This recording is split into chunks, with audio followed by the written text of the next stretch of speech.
Hayig saon maayong adlaw or maayong gabi sa imo karon.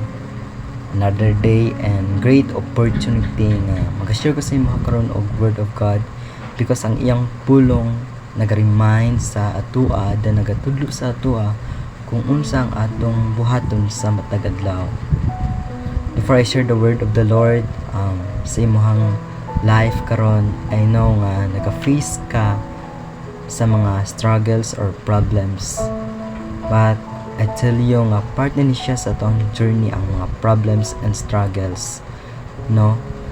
Ang pulong sa Ginoo nga ako i-share sa imuha karon makita sa Hebrews chapter 10 verse 23. Ana siya nga mo kinang reminder sa mga Christians sa atua, ana siya nga magpabilin kitang malig-on sa paglaom nga atong gihuptan kay makasalig man kita sa Dios nga tumanon gayud niya ang iyang saad. That's the reminder sa atua nga kinahanglan tang magpabilin, no, diha sa Ginoo. It because nga kung dili ta magpabilin sa Ginoo, kabalo na ta kung unsa ang ato ang ma-experience or kung unsa ang mahitabo sa atua. And kini nga reminders para ni siya sa ato ang pagtuo sa Ginoo and pagsalig sa Ginoo, dapat magpabilin taglig-on. Mao kini ang remind ni Jesus sa ato ang kinahanglan ta magpabilin nga lig-on sa pag-alagad sa iyaha. Naka-observe ba ka sa mga Christians, no? Daghan na kaayo ang kanang na backslide or daghan na kaayo ang ni-surrender sa ilang kinabuhi, then wala na misunod sa Ginoo because sa mga struggles, sa mga trials, kumbaga nadala sila sa ilang mga problema, then wala na sila mobalik sa Ginoo.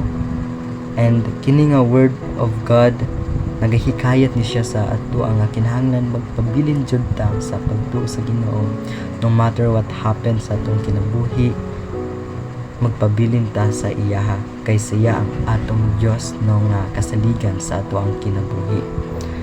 And I know nga naga-face ka sa struggles sa imong kinabuhi karon, then nangalagad dya sa Ginoo, and sometimes gusto nimo mo give up sa pag-alagad sa Ginoo, it because dili na nimo kaya ang challenges sa kinabuhi.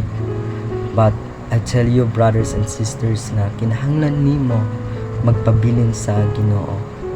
Kay kung dili ka magpabilin sa Ginoo, then madala ka sa problems sa imong kinabuhi, ikaw ra gihapon ang kanang mag-antos or ikaw gihapon ang mag-suffer ni ana. And imong i-declare, no, ang imong kabugaton sa Ginoo, it because yang magahatag sa imuha og kapahulayan.